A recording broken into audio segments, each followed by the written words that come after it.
Haleluya, Kau ada dalam hatiku Tuhan. Amin. Takkan patah semangat, takkan hilang kekuatan. Haleluya, haleluya. Kau bersorak, cuma bersorak bagimu. Sukacita surganya penuh itu. Terima sukacita surga. Haleluya. Amin. Terima sukacita surga, itulah kekuatan bagi jiwa. Ku dapat rasakan kasih-Nya di tengah badai yang bergelora.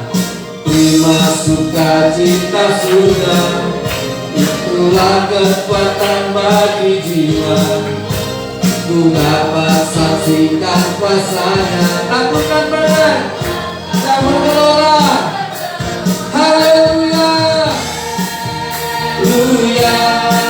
Kau ada di dalam hatiku, takkan patah semangat. Amin.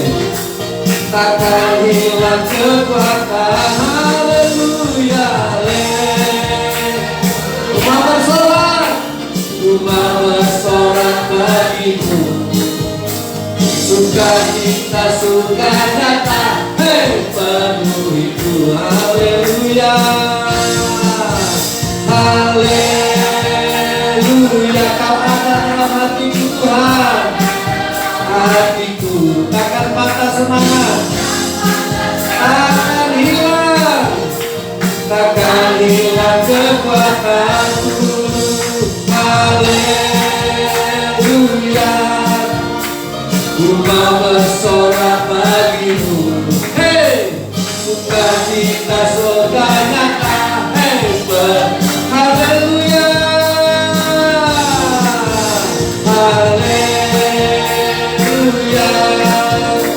Kau ada dalam hatiku, takkan patah semangatku, takkan hilang kekuatan.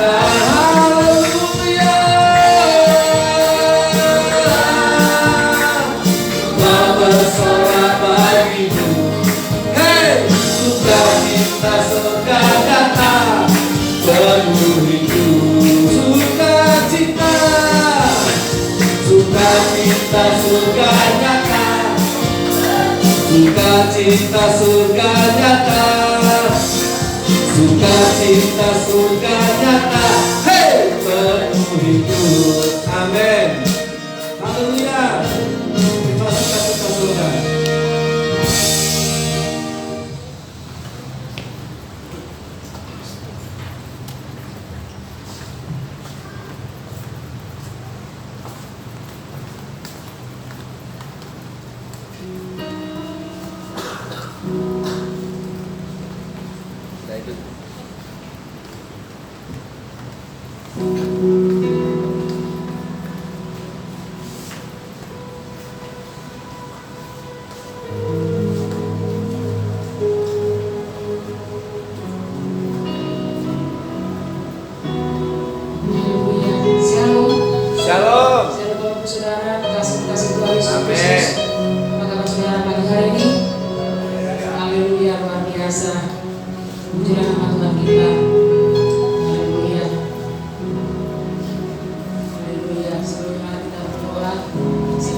Sukacita surga. Biarlah Tuhan tetap tangis kami Tuhan dengan karya. Biarlah Tuhan menarik di hadapan menyembahmu Tuhan dengan sukacita surga, dengan damai sejahtera surga yang kami rasakan pagi hari ini. Tuhan Yesus, bahwa kami sudah berhadirat Bapa, karena kami tahu ke dalam hadirat Tuhan kami beroleh kemenangan, dalam hadirat Tuhan kami beroleh pemulihan, dalam hadirat Tuhan kami beroleh kekuatan Tuhan Yesus. Terima kasih Bapa yang baik, terima kasih Yesus, terima kasih bersyukur pagi hari ini. Biarlah Tuhan semua kami hari ini dipenuhi dengan kuasa Roh Kudus-Mu. Penuhi hati kami, lembutkan hati kami Tuhan Yesus. Biar hati yang keras dilembutkan dalam nama Yesus pagi hari ini. Juga untuk umat-Mu Tuhan yang belum hadir di tempat ini Bapa, lagi perjalanan Tuhan Yesus, mari Engkau berkati perjalanan mereka. Bahkan mereka di tempat ini Tuhan, dan boleh memuji bersekutu untuk di tempat ini. Yang sakit Kau sembuhkan, yang lemah Kau kuatkan, yang susah Kau hidupkan Tuhan, yang berluka Tuhan, Kau berikan kelegaan di dalam nama Yesus. Terima kasih Tuhan Yesus yang mulai mengadakan pagi hari ini. Bagi semua yang siap menyembah Tuhan, mari sama-sama katakan amin. Haleluya. Haleluya. Haleluya. Terima kasih Tuhan Yesus. Masukkan kita, saya nak baca dengan sendiri. Haleluya.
Terima kasih Tuhan Yesus.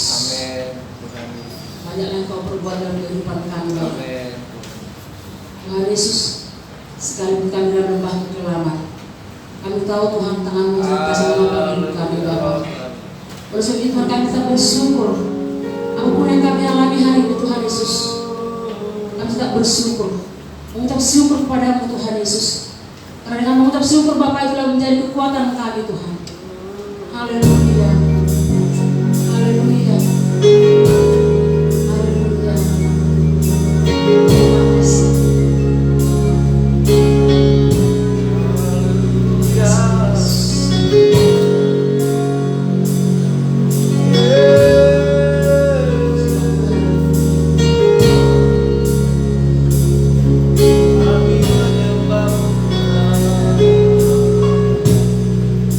Amin.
sorai. Mari sama-sama katakan amin. Haleluya.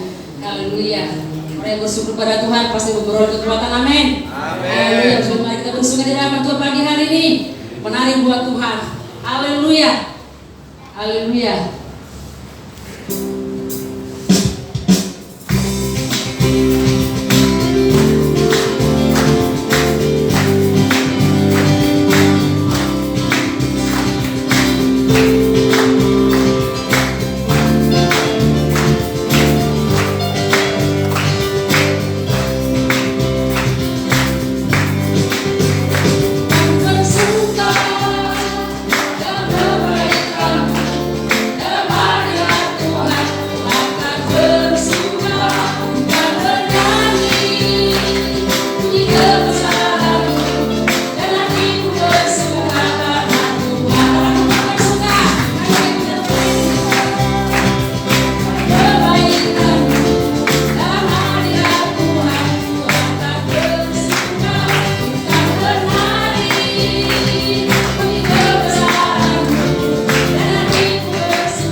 Sukacita digantikan dengan sukacita, kata tangis digantikan dengan tarian. Amin.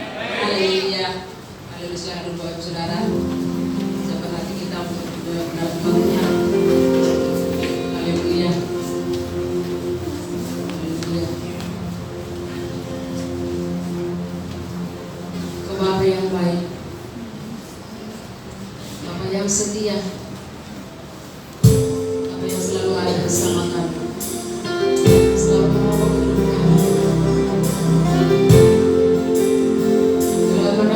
Pagi hari itu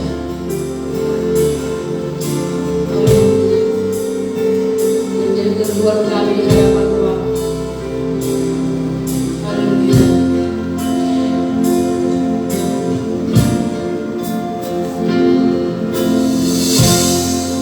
Memandang wajahmu, rasakan kasih-Mu.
Bapakku, haleluya. Bapakku yang sangat ku cinta.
Suaranya kamu Bapa, ku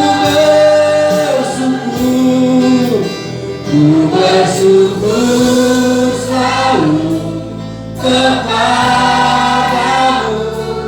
Bapa. Terima kasih Bapa kami, buat kami mengerti akan segala kebaikan Tuhan. Rendahkan hati kami untuk menilai bahwa Tuhan itu baik. Rendahkan hati kami untuk mengerti bahwa Allah itu baik, bahwa Allah turut bekerja dalam segala sesuatu, mendatangkan kebaikan. Ajar kami rendah hati untuk mengerti kebaikan Tuhan. Buang segala kesombongan, keangkuhan, ketinggian hati.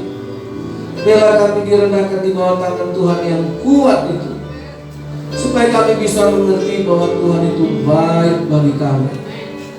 Hanya orang yang rendah hati lah yang tahu bahwa Tuhan itu baik. Di dalam nama Yesus Tuhan, berfirmanlah, ajari kami, ajari hamba-Mu. Tuhan, siapakah aku? Bukan hebat, juga bukan pintar. Aku hanya sebuah alat kecil di tangan Tuhan. Inilah hidupku, ku persembahkan dengan sepenuh hati kepada Engkau. Bisa koreksi, Engkau bisa koreksi hidupku. Hari ini di hadapan umat-Mu Tuhan, hamba berdiri dengan segala ketidaklayakan, hanya karena anugerah Tuhan. Tuhan sendirilah yang memberi hikmat kewahyuan kepada firman ini, dan Tuhan sendiri pula yang meneguhkannya, yang memancangnya, menancapkannya di hati kami. Dalam nama Yesus, berfirmanlah Tuhan Yesus, sebab kami menerimanya. Berkata-katalah Tuhan Yesus, sebab kami merindukannya. Haleluya, amin. Puji Tuhan. Jemaat yang dikasih Tuhan, silakan muncul. Haleluya. Shalom. Ya, haleluya. Sumpah Pemuda, saudara masih semangat Sumpah Pemuda. Shalom. Iya, puji Tuhan. Selamat Sumpah Pemuda bagi para pemuda.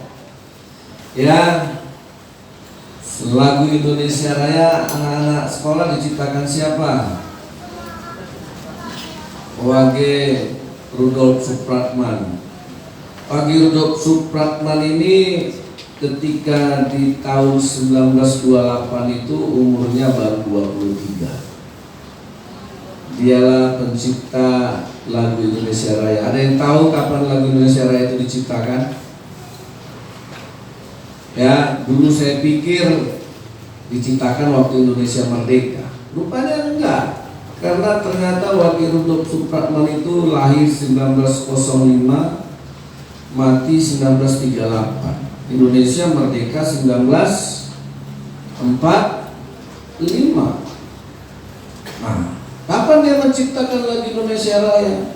Belum lagi Indonesia merdeka, lagu itu udah dibuatnya. Itu mantap itu. Halo? Ya, itu pemuda yang jago itu, yang pemikirannya jauh. 1938 dia udah mati. Lagu kebangsaan Indonesia itu termasuk lagu kebangsaan terbaik di dunia. Amin. Tepuk tangan lah, saudara. Tuhan. Iya, itu dunia mengakui. Saudara pernah dengar lagu kebangsaan Spanyol, lagu kebangsaan Belanda? Ngantuk kita dengarnya, panjang kali. Habis itu iramanya nggak semangat. Wage Rudolf Supratman menciptakan lagu Indonesia Raya 1928. Hari Sumpah Pemuda, umurnya waktu itu 23 tahun. Waktu dia mati, dia mungkin nggak tahu kalau lagu ciptanya itu dipakai sebagai lagu kebangsaan kita. Indonesia tanah airku. Ya, nah, siapa bilang orang dulu bodoh-bodoh? Ya, siapa bilang orang dulu nggak hebat? Nah, orang-orang dulu yang hebat itu hatinya. Ya, sekarang orang punya alat musik canggih. Sekarang orang punya instrumen musik bagus-bagus. Wage Rudolf Supratman dulu menciptakan lagu Indonesia Raya itu hanya bermodalkan sebuah biola, enggak piano, enggak juga gitar, enggak. Nah, saudara pakai biola dia nyanyikan lagu itu. Tahun 1945 itu dikumandangkan. Berarti 7 tahun dia di dalam kubur. Lagu ciptanya itu luar biasa. Amin. Ya, sedikit cerita sejarah karena Sumpah Pemuda. Amin, pemuda. Iya, jangan kalah sama Wage Rudolf. Ya, jangan hanya berumah irama begadang, jangan begadang saja. Yang dihafal semut-semut merah, gelas-gelas kaca. Baik, kita akan baca firman Tuhan. Ya, itu sekedar pendahuluan aja. Mari kita buka Matius pasal 15. Ya, siap-siap kita hari ini untuk dilukai oleh firman Tuhan. Amin. Ya, mau ya. Nah, memang harus begitu. Ya, Tuhan Yesus untuk mengajar domba, dia harus patahkan kaki domba. Kalau domba ini seringkali keluar dari penggembalaan, akhirnya gembala-gembala harus mematahkan kaki dombanya. Nah, saudara, kejamkah Yesus, kejamkah gembala-gembala? Setelah dipatahkan kaki domba itu, kemudian dibalutnya, diobatinya, dan domba itu digendongnya. Nah, disitulah saat-saat domba itu merasakan digendong sama gembala, ketika kakinya sudah dipatahkan sama gembala. Saudara, nah kita akan melihat satu pengalaman seorang perempuan Siro-Fenisia. Kita baca berganti-gantian Matius 15 ayat 21, saya baca ayat 22, jemaat Tuhan yang baca, kita berganti-gantian. Amin. Iya, perempuan Kanaan yang percaya. Lalu Yesus pergi dari situ dan menyingkir ke daerah Tirus dan Sidon.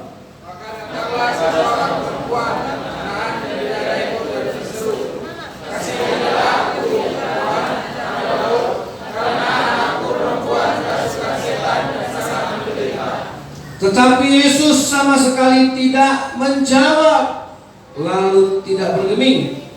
Lalu murid-muridnya datang dan meminta kepadanya, suruhlah ia pergi. Ia mengikuti kita dengan berteriak-teriak.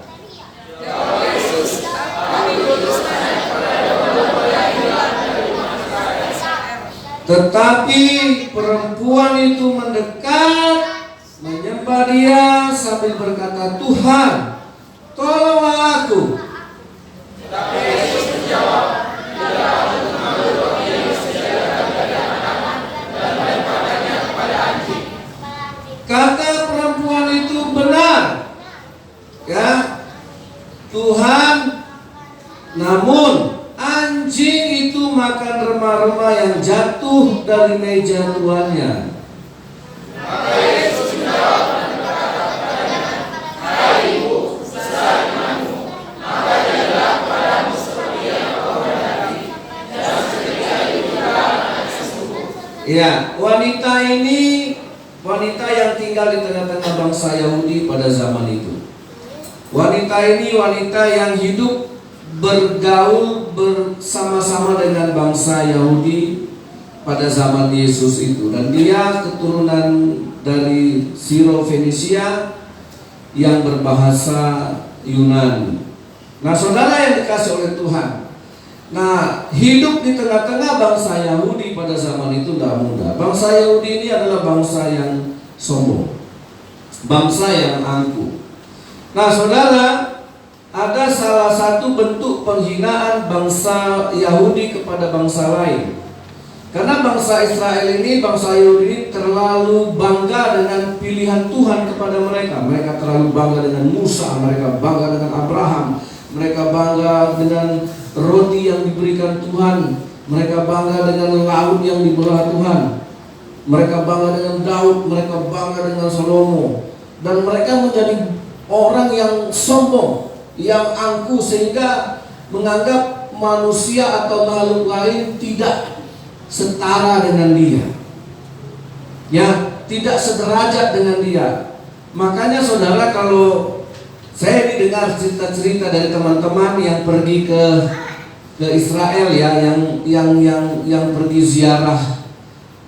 ziarah rohani begitu, mereka selalu bilang orang-orang Israel itu jauh lebih sombong-sombong daripada orang Mesir. Orang Mesir itu mendapat kecipratan, mereka dengan ramahnya, mereka dengan murah hatinya melayani turis-turis, sehingga orang selalu masuknya dari Mesir. Dan orang Israel itu memang untuk diajak bicara ada angkuh-angkuhnya gitu, karena mereka memang bangsa yang merasa pilihan Tuhan, bangsa lain tidak. Nah, kira-kira begitu. Nah, perempuan ini hidup selalu mendapat diskriminasi, penghinaan. Nah, salah satu kata yang selalu dilemparkan kepada orang lain atau kepada menghina orang lain itu kata anjing. Di dalam zaman Yesus itu di dalam zaman Raja Daud itu selalu terjadi. Jadi orang-orang yang merasa hina, orang-orang yang merasa rendah selalu menganggap dirinya anjing, gitu. Nah, saya kasih satu contoh ayat, nanti saudara boleh ketik anjing di Samuel, di Mazmur, itu nampak ya. 2 Samuel pasal yang ke-9 ayat yang ke-8. Nah, ini salah satu contoh sejarah, contoh masa lalu kebiasaan di Yahudi adalah menyebut orang yang 2 Samuel pasal yang ke-9 ayat yang ke-8.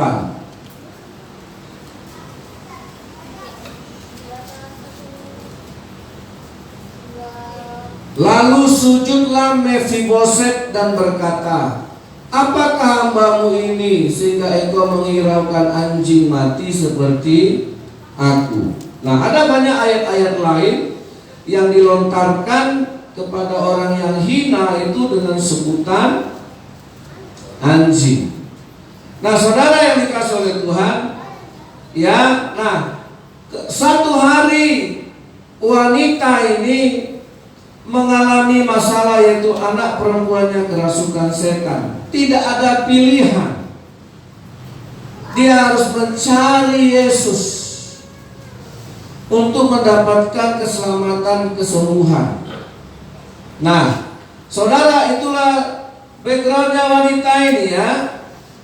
Nah, dia adalah janda, apalagi janda, sama sekali dia kehilangan penghormatan atau tidak dipandang lah di dalam kumpulan masyarakat kalau dia janda, malahan ditakuti sama nyonya-nyonya. Begitu ya. Nah, sakitlah anak ibu ini, anak perempuan ini, dan dia mencari Yesus. Nah, ketika dia menemui Yesus dan berkata, "Yesus, anak Daud, anakku sakit, tolonglah engkau sembuhkan anakku itu."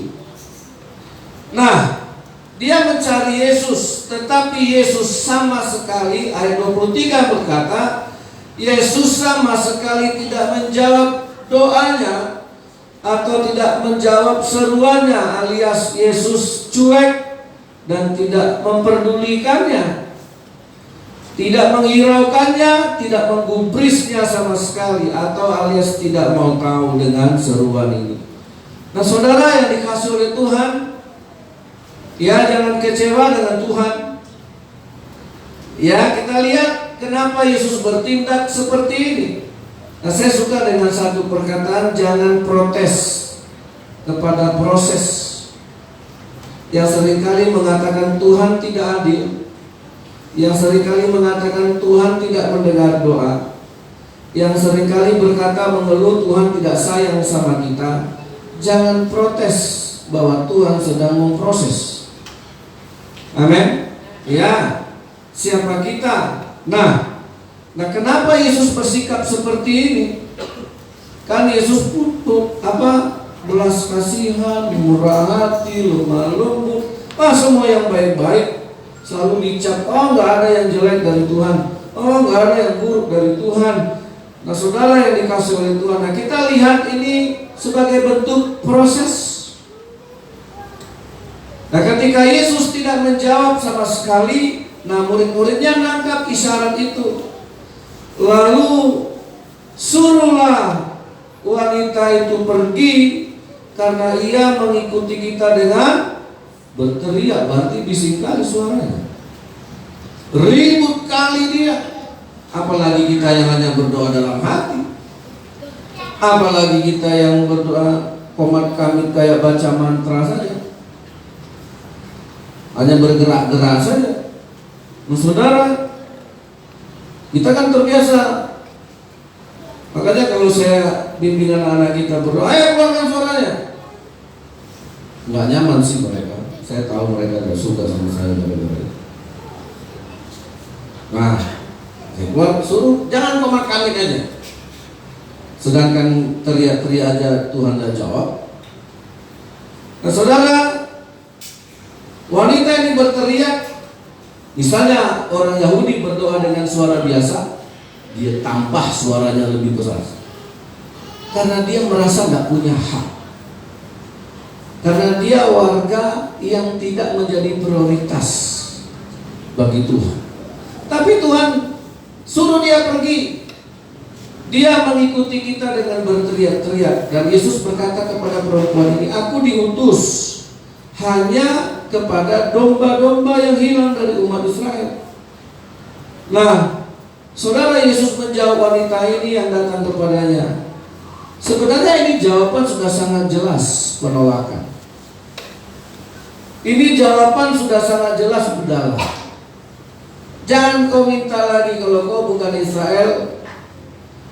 Nah, saudara, kalau kamu bukan bangsa Yahudi, kalau kamu bukan Israel, jangan. Nggak ada jatahmu, nggak ada hakmu. Kira-kira begitu. Karena aku hanya datang untuk orang Israel, bukan untuk orang di luar Israel. Nah, saudara yang dikasih oleh Tuhan, apakah ini membuat kita harus berhenti untuk datang kepada Tuhan? Nah, yang tadinya dia datang berteriak-teriak kepada Tuhan, ayat yang ke-25 ada perubahan dalam wanita ini. Tetapi perempuan itu mendekat dan menyembah. Tadi berteriak, sekarang dia datang mendekat. Oh, bukannya tambah jauh, tapi tambah dekat. Nah, coba lihat reaksi saudara, reaksi kita kalau ditegur. Tambah jauh atau tambah dekat? Seandainya itu yang diucapkan Tuhan sama saudara dan saya, tambah jauh atau tambah dekat? Ya sudahlah kalau begitu dikatakan Tuhan. Tidak usah lagi kita ke gereja itu, tidak usah lagi kita sama pendeta itu.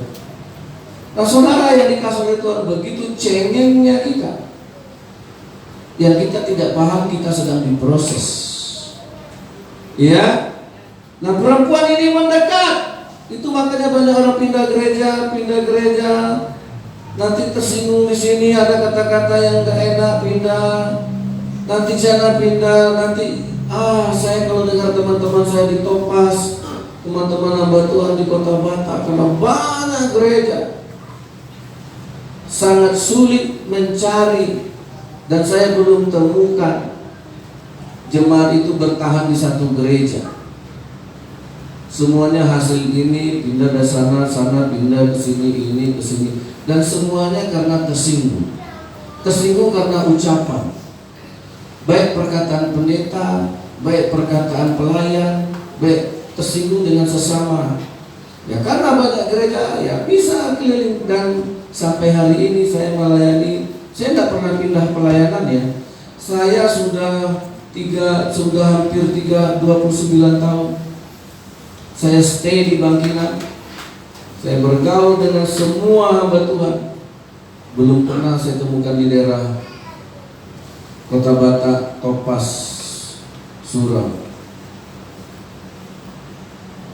Belum. Yang setahu saya, mungkin ada itu.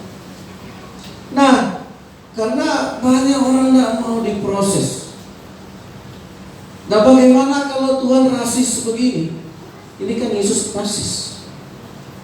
Oh enggak, bangsa Israel itu bilang gitu aja udah rasis. Nah saudara, tapi lihat ini bagian dari rencana Allah. Ini juga bagian dari tujuan Allah, yang hari ini kita tidak paham, tapi yang tahu tujuannya di depan. Makanya saudara, iman itu bukan hari ini. Iman itu bukan hanya saat ini, tetapi ke depan. Amin. Jauh. Jadi iman itu membawa kita lompat gitu.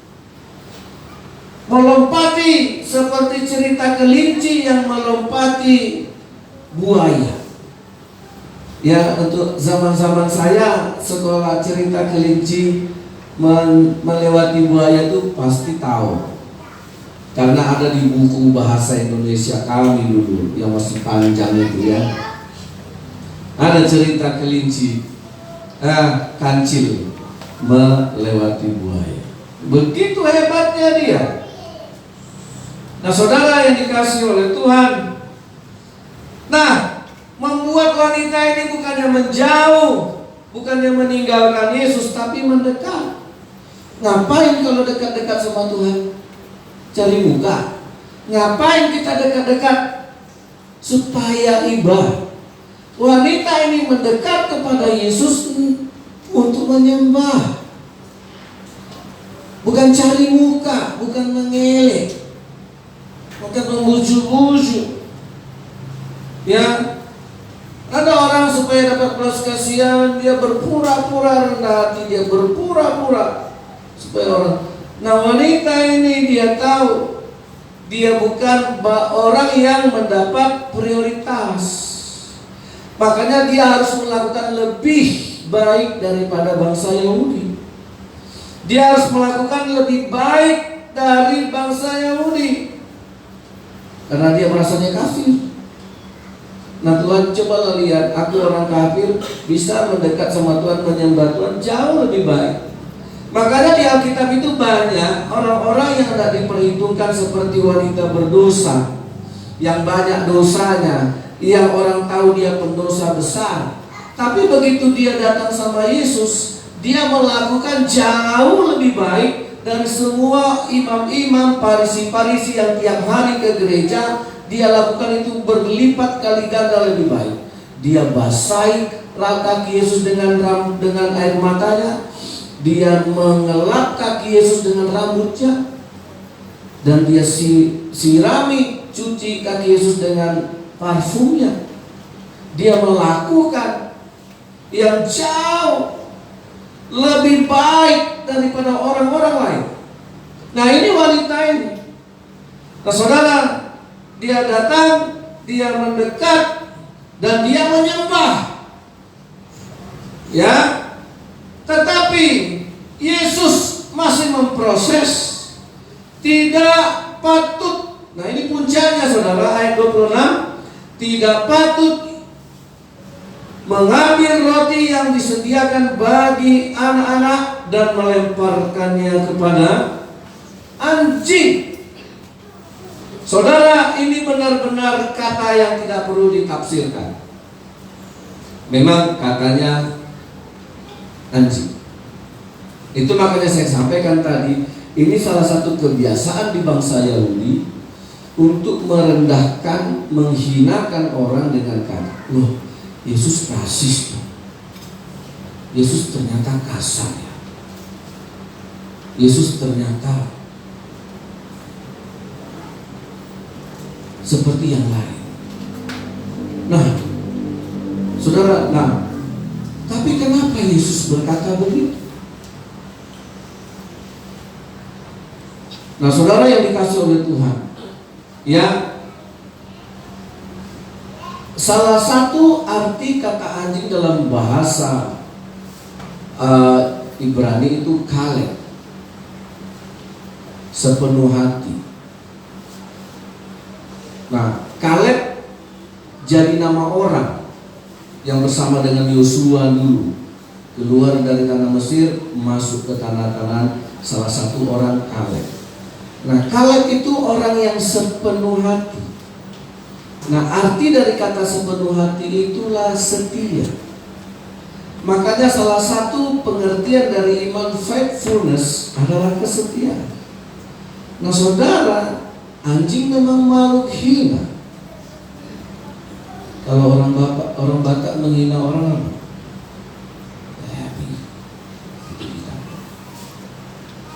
Kalau kita kebiasaannya paling enak. Makanya waktu ini maaf, waktu orang Papua dibilang monyet kan marah. Ya, karena itu rasis. Nah, perempuan ini tidak pantas mengambil roti dan memberikannya kepada anjing. Nah, saudara yang dikasih oleh Tuhan, anjing itu makhluk setia. Saudara, anjing itu makhluk setia. Segitu rendahnya, segitu hinanya, tapi ada sesuatu kelebihannya. Setia.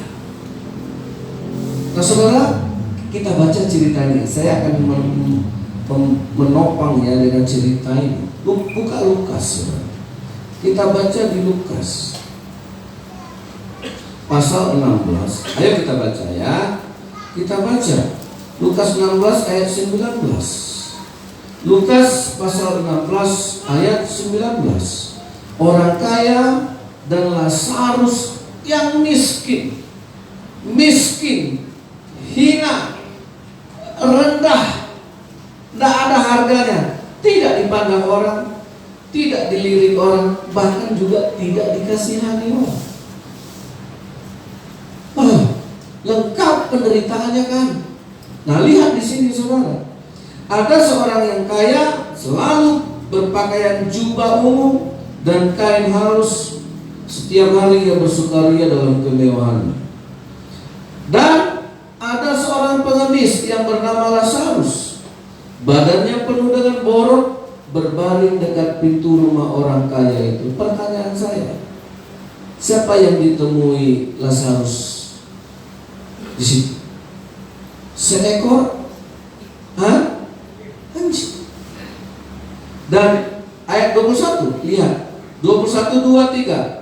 Dan ingin menghilangkan laparnya dengan apa yang jatuh dari meja orang kaya itu. Malahan anjing-anjing datang dan menjilat borok. Sama dia di situ. Sama dengan anjing, sama-sama mengemakan remah-remah yang jatuh dari meja.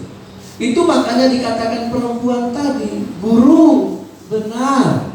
Coba kembali ke Matius pasal 15 tadi. Ya, apa kata si wanita yang disebut Tuhan tadi? Aku tidak mungkin kasih roti sama anjing. Benar. Tapi anjing-anjing itu memakan apa? Remah-remahnya. Nah, Lazarus pernah bersama-sama dengan anjing hanya untuk mendapatkan remah-remah sehina itu. Nah, saudara yang dikasihi oleh Tuhan, ini sebuah proses. Tuhan sedang merendahkan. Saudara, saya ingat ya, ibarat bejana. Kalau bejana pos bunga ini kita kasih sebagai persembahan kepada Tuhan, ini saya kasih tahu, Tuhan akan lakukan apa dengan bejana Tuhan? Anggaplah hidup kita ini bejana, kita persembahkan untuk dipakai Tuhan. Saudara tahu nggak, bejana ini dipecahkan lagi sama Tuhan. Kok gitu Tuhan? Ya itu proses Tuhan, harus kita paham. Setelah saya jadi hamba Tuhan, saya ngerti. Dulu kita pakai, siap dipakai Tuhan, seperti anak-anak syuk, langsung. Enggak, ternyata ketika kita mempersembahkan hidup kita kepada Tuhan, mungkin kita sedang mempersembahkan pot bunga ini. Tuhan terima, Tuhan hancurkan, Tuhan bentuk yang baru dipakai. Makanya kita melayani itu nggak asal bertobat, harus jadi orang yang baru dulu. Kenapa gereja pecah? Karena egonya nggak mau direndahkan. Saudara, kemarin kami pertemuan di Kemenak, Indonesia yang paling banyak nama sinode gereja, 329 nama sinode gereja Indonesia paling banyak, kalah Cina. Walaupun penduduk Cina Kristen lebih banyak dari kita. Kenapa? Semuanya berpecahan karena angkuh, tidak mau direndahkan, mendapat perlakuan yang tidak mau. Emangnya kau saja pendeta, aku juga bisa bikin gereja, aku juga bisa jadi pendeta. Bikin gereja, bangun gereja. Di Topas itu hanya seutil tempatnya 6 gereja situ, gak mau 7 pula, satu lagi mau bangun. Di mana jemaatnya? Emangnya jemaat bertambah karena sombong.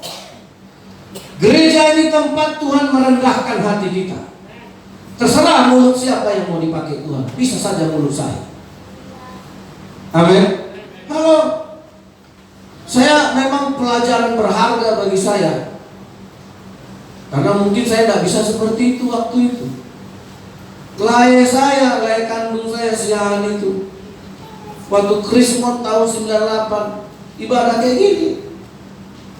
Si pendeta dari mimbar seperti ini berkata, siapa jemaat Tuhan yang gara-gara krisis moneter tidak mendapat atau diberhentikan dari pekerjaan? Lay saya berdiri. Wah, ini pendeta akan mendoakan. Sabarlah, kita akan doakan supaya kamu dapat kerja. Ternyata nggak itu yang dibilang pendeta.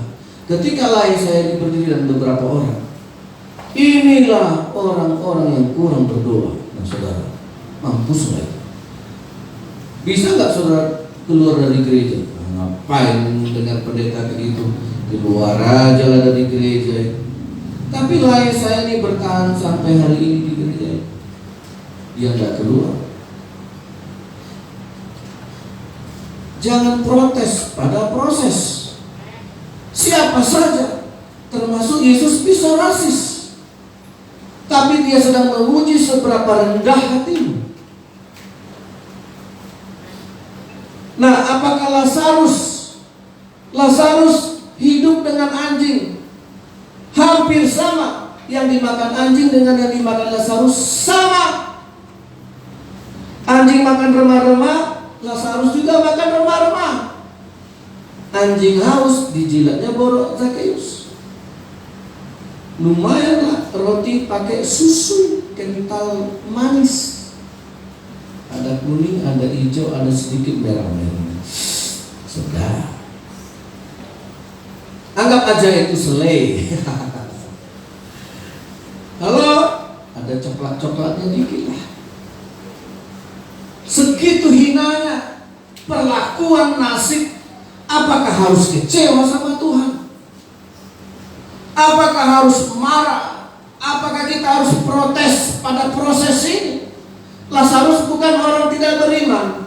Buktinya dia mati langsung digendong sama malaikat-malaikat, dibawa ke mana?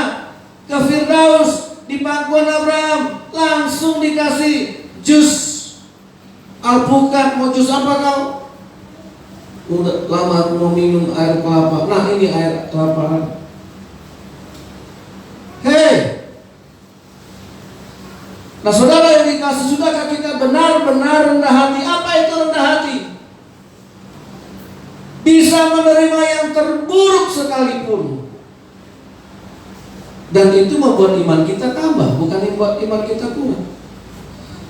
Makanya dikatakan oleh siapa? Oleh Ayub. Kita bisa menerima yang paling buruk, kita juga harus bisa menerima yang paling baik. Terimalah yang buruk itu seperti menerima yang baik. Itu dikatakan Ayub ketika dia sedang menggaruk-garuk badannya dengan beling. Bernanah-nanah badannya ini seperti Lazarus tadi. Sehingga istrinya mengalasnya dengan debu, dengan abu, supaya nananya meresap. Dan istrinya bilang, suamiku, matilah kau ya. Nah saudara yang dikasih oleh Tuhan, anjing itu makhluk yang setia. Apa itu makhluk yang setia? Makhluk yang setia itu, apa itu setia? Saudara, baik susah, baik senang, baik kaya, baik miskin, baik sehat, baik sakit, dia tetap setia, tidak berubah. Amin. Satu lagi kurang, sekalipun dia tidak setia, aku tetap setia. Halo, itu konsepnya setia. Sekalipun dikhianati, dia tetap setia. Itulah anjing. Ukurlah anjing itu. Datanglah saudara, diciumnya. Kurunglah anak saudara di kamar, kurunglah anjing. Marah, kurung anak juga. Anak di kamar akan mama. Begitu dilepas, pintu kamar anak dibuka, pintu kandang anjing dibuka. Anjing marah gak? Langsung anjing tercium. Kau kurung aku, tapi aku tetap sayangnya sama kau. Nah anak yang dilepas, kau jahat, kau mau lagi sama bapak. Dia kan, mama jahat. Tapi anjing datang,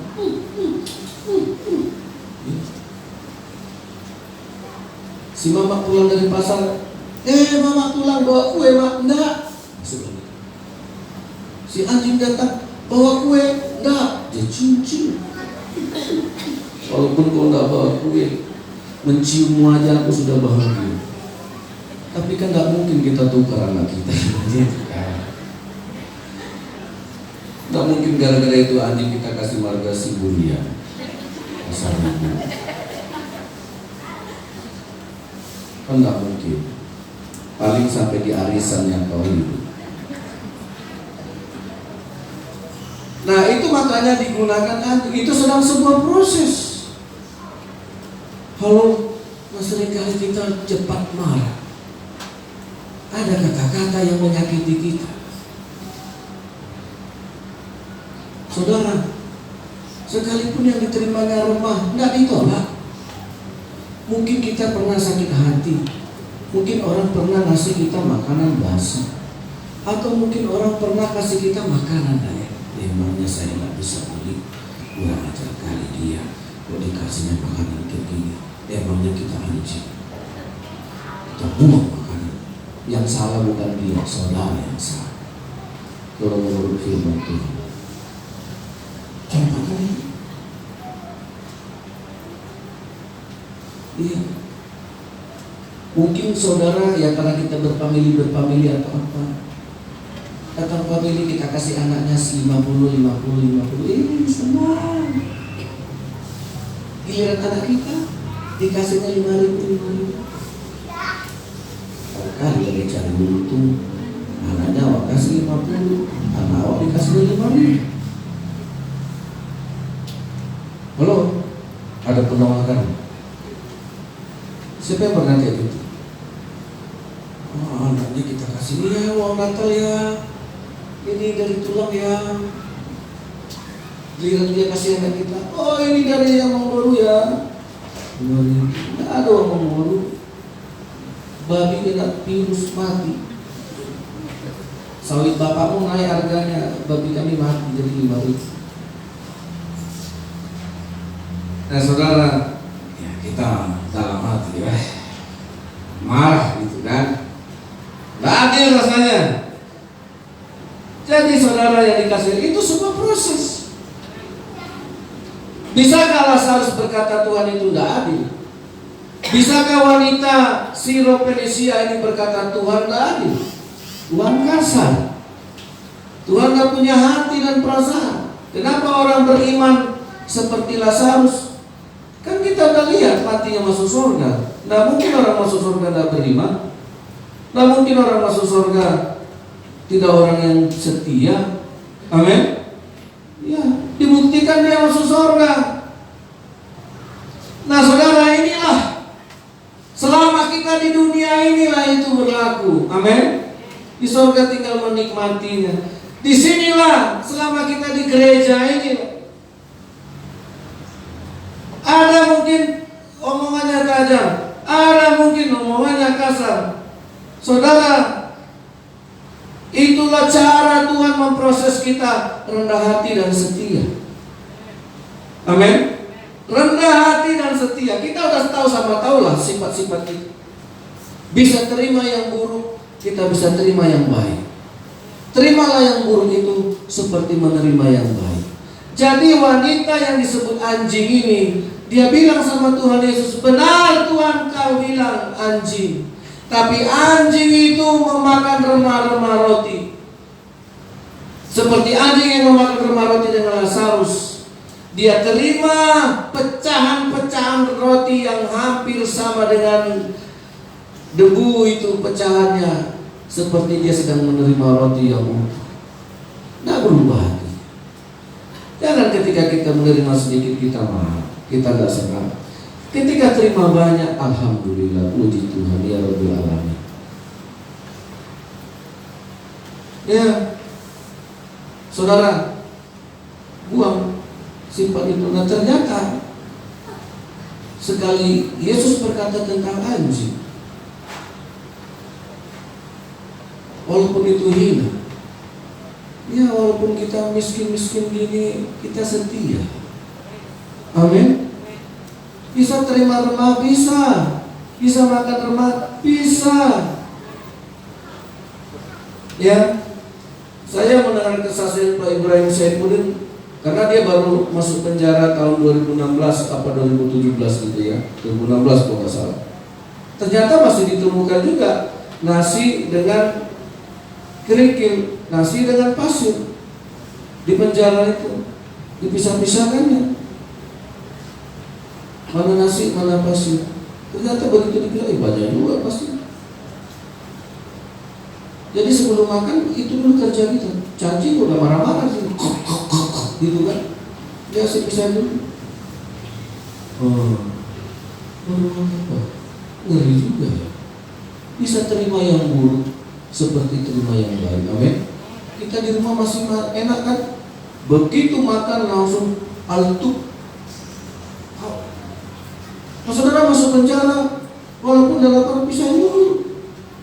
Kadang-kadang ketemu lagi pecahan kaca. Ih, ada. Wah, masih ada yang lebih susah dari kita.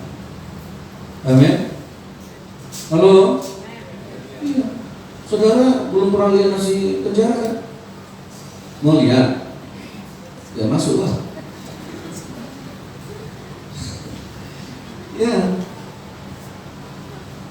Nah saya pernah waktu kami mendekor-dekor di gereja, si kawan ini salah ambil nasi yang di dalam tempat gitu.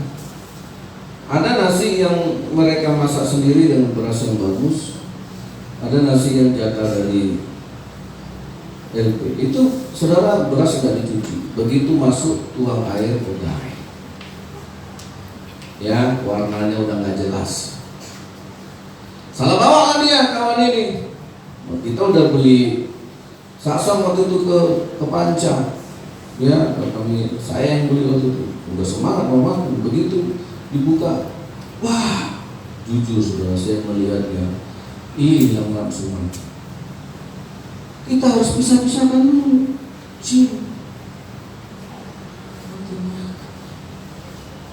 Ini kalian makan. Iya, waktu kami masuk orientasi ini ya kalian. Bisa kalian makan? Bisa. Itu masih enak.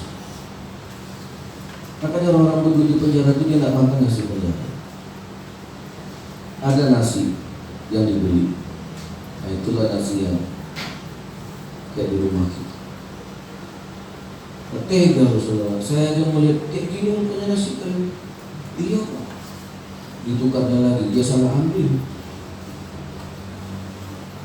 Jadi saudara yang dikasih oleh Tuhan, itu aja tidak sanggup. Nah bayangkan Lazarus, bayangkan wanita ini, dia harus makan remah-remah roti yang bercampur dengan pasir,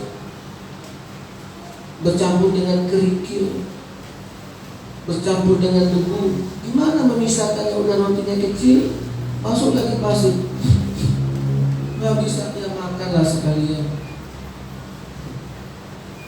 Begitulah saudara Tuhan memproses. Tapi lihatlah kerajaan surga.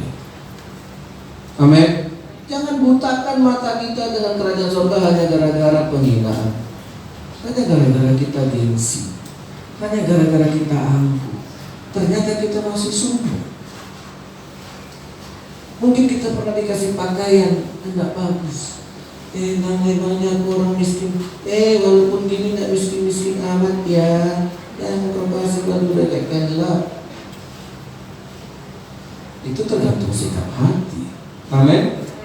Jangan marah. Orang mungkin ngasih makanan gak enak, mungkin dia juga nggak tahu. Tapi kita di sini udah marah-marah. Emangnya aku anjing dikasih makanan kayak gini? Emangnya aku kucing dikasih nasi dicampur-campur kayak gini? Buang itu. Walaupun gini-gini masih punya harga diri, men. Kan gitu. Masih punya harga diri nih, jelek-jelek kayak gini. Anak raja ini di kampung, raja di hutan, raja di dongan tubuh, raja di hula-hula. Orang Batak kan anak raja. Istri saya itu boroni raja. Bodoh, raja di hula-hula.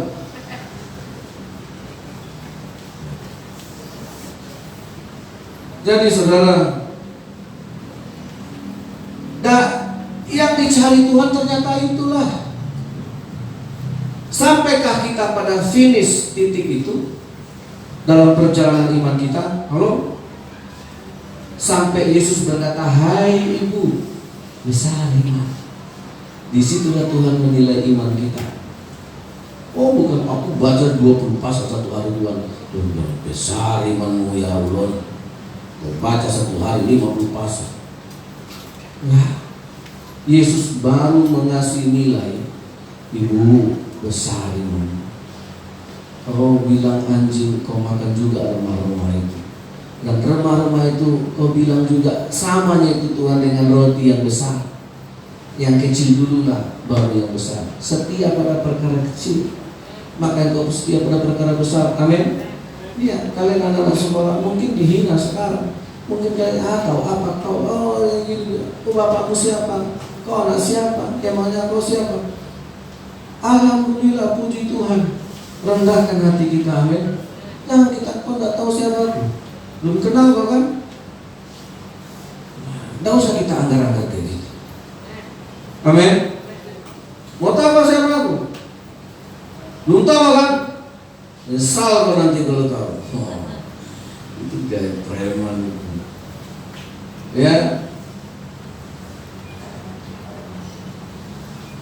saya, jangan coba-coba kau kasih kurang dari 1.000, harus pas 1.000.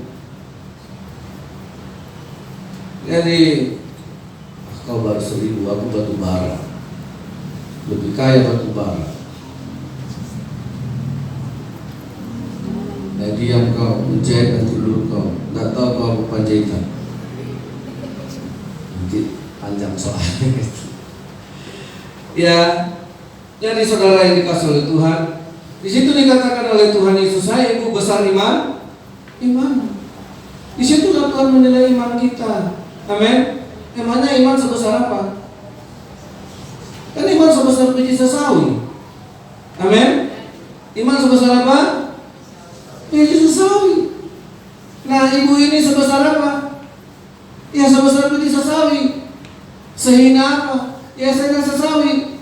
Terus roti yang dimakannya sebesar apa? Ya sebesar biji sesawi. Apa hebatnya coba?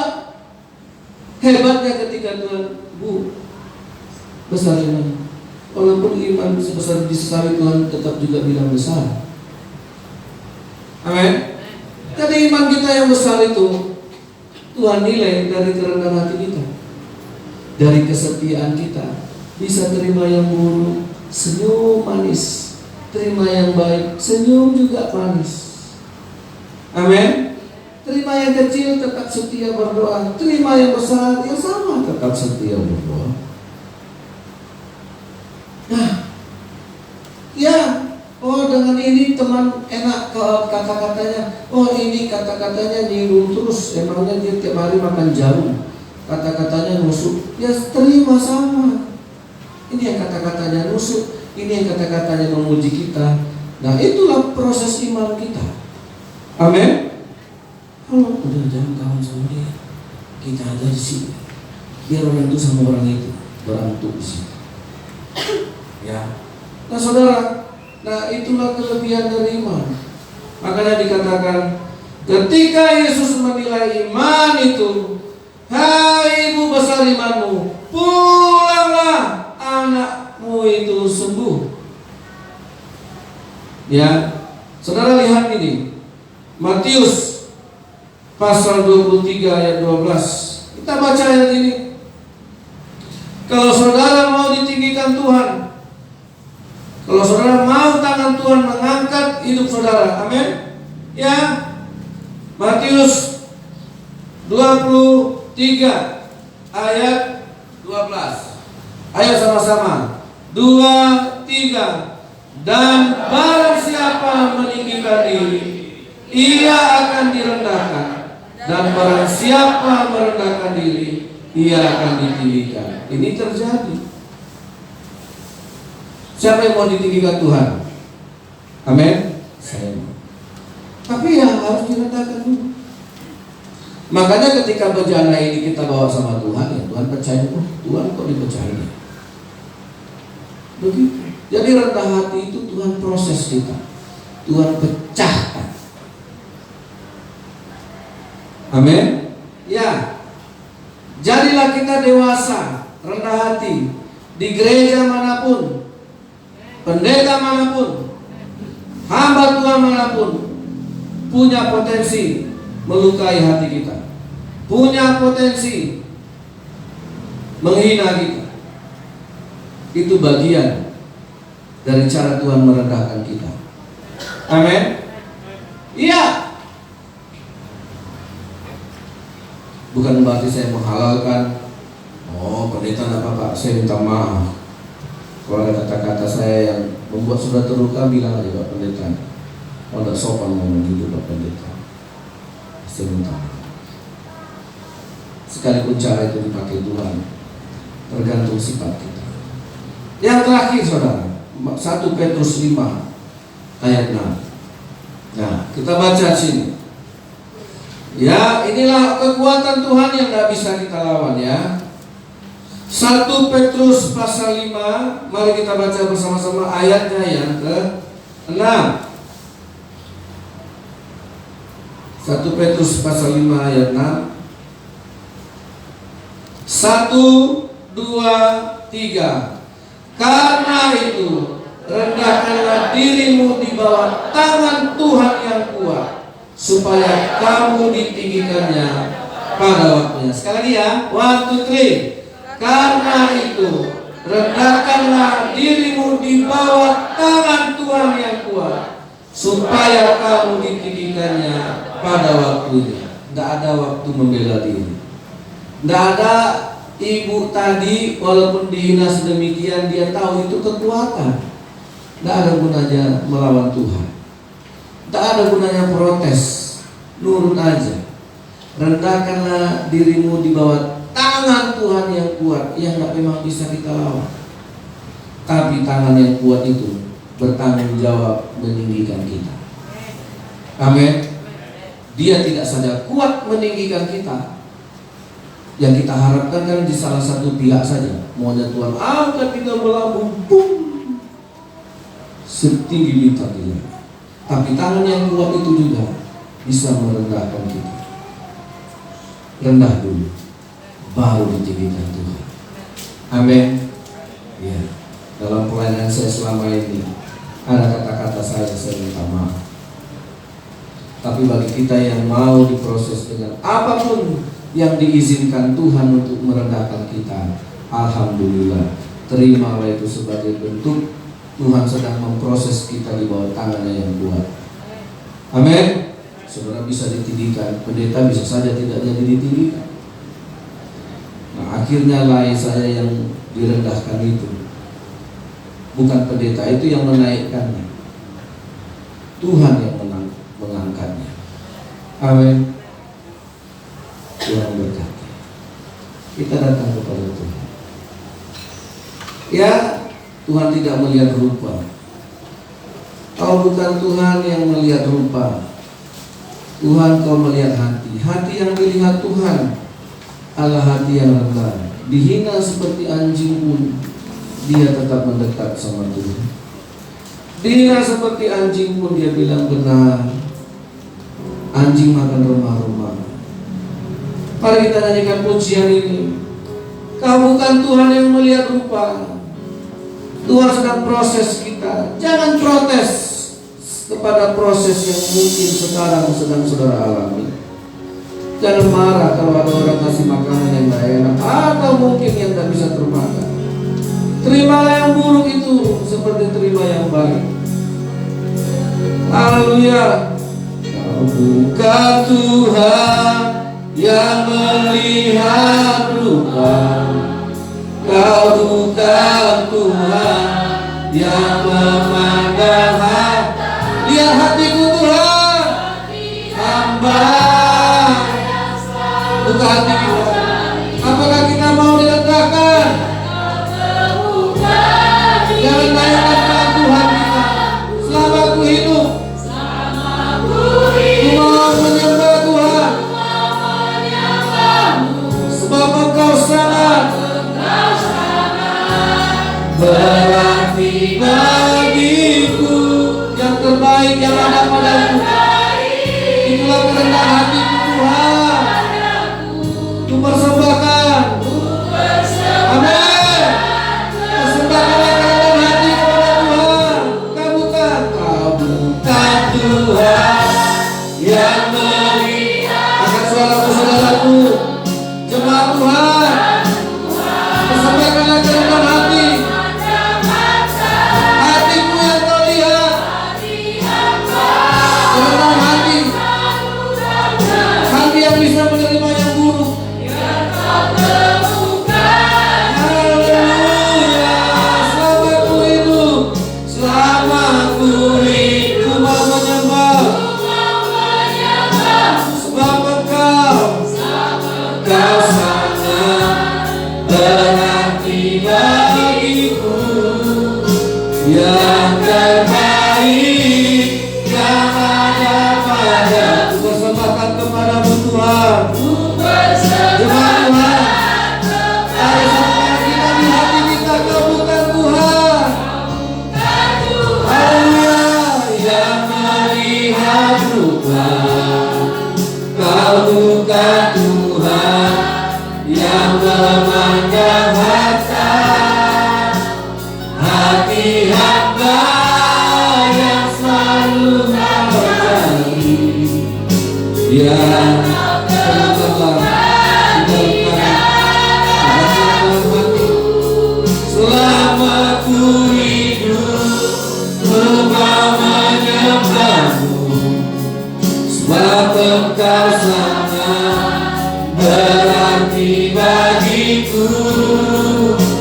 yang terbaik yang ada padaku. Ku persembahkan kepada Yesus, Yesusku. Katakan Tuhan Yesus,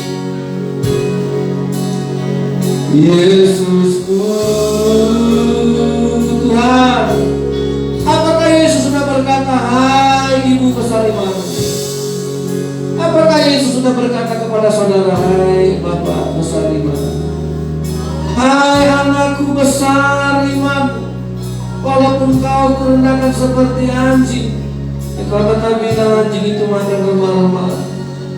Saudara, pahamilah Tuhan sedang memproses.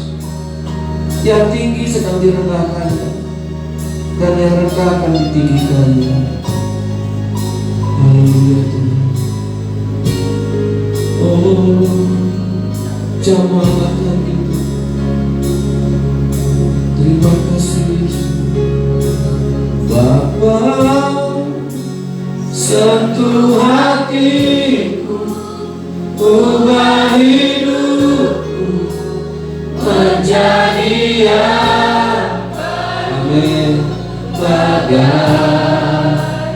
emas yang murni, kau membentuk rencana hatiku.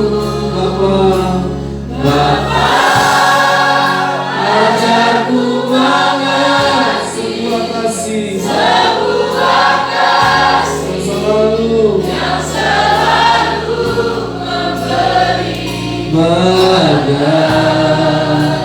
air mengalir yang tiada pernah berhenti.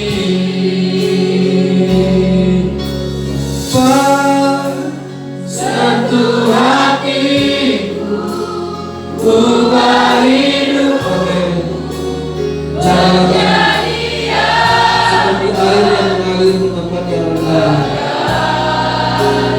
Emas yang kau membentuk rencana hatiku. Bapakku yang di surga, ajarku banyak sebuah kasih yang selalu memberi, bagai air yang mengalir, mencari tempat yang rendah, pernah berhenti, bagai air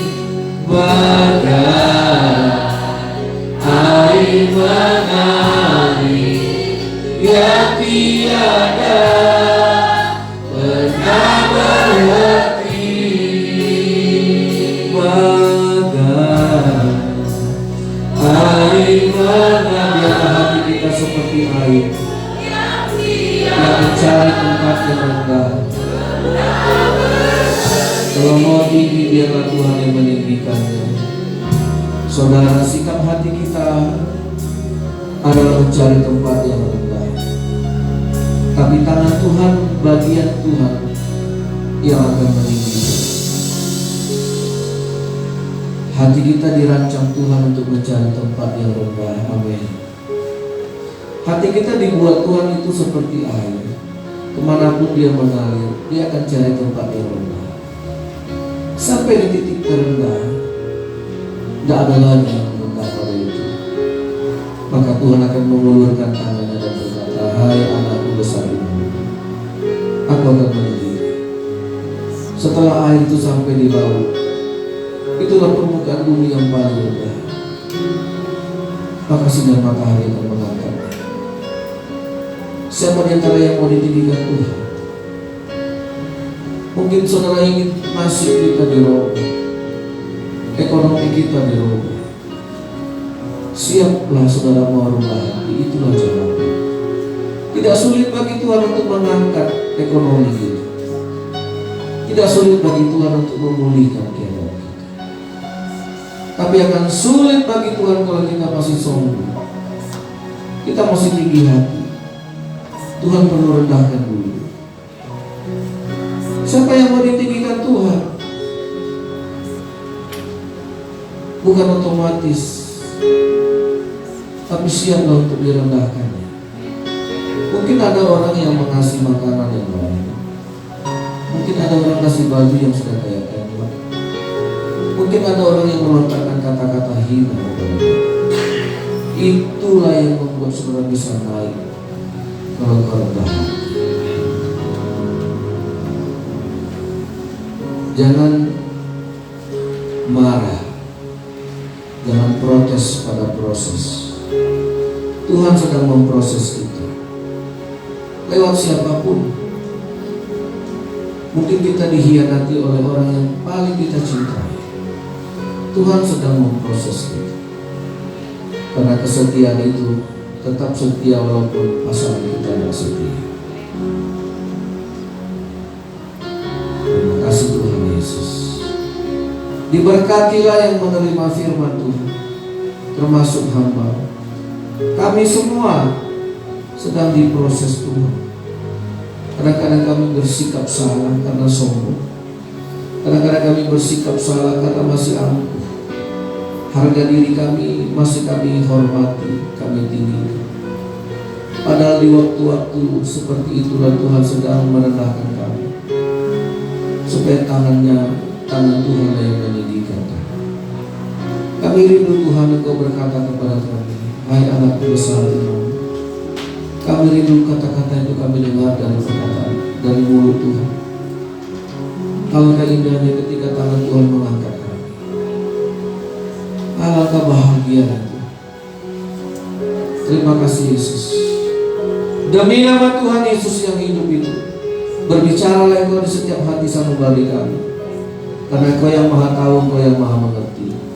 Engkau yang hadir di setiap sanubari kami. Engkau yang hadir di relung-relung hati kami. Engkau yang bertahta di dalam hati kami yang paling dalam. Berkatilah jemaat-Mu, supaya yang rendah hati ditinggikan. Di dalam nama Yesus. Amin.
Yesus kami memberi dalam nama Yesus.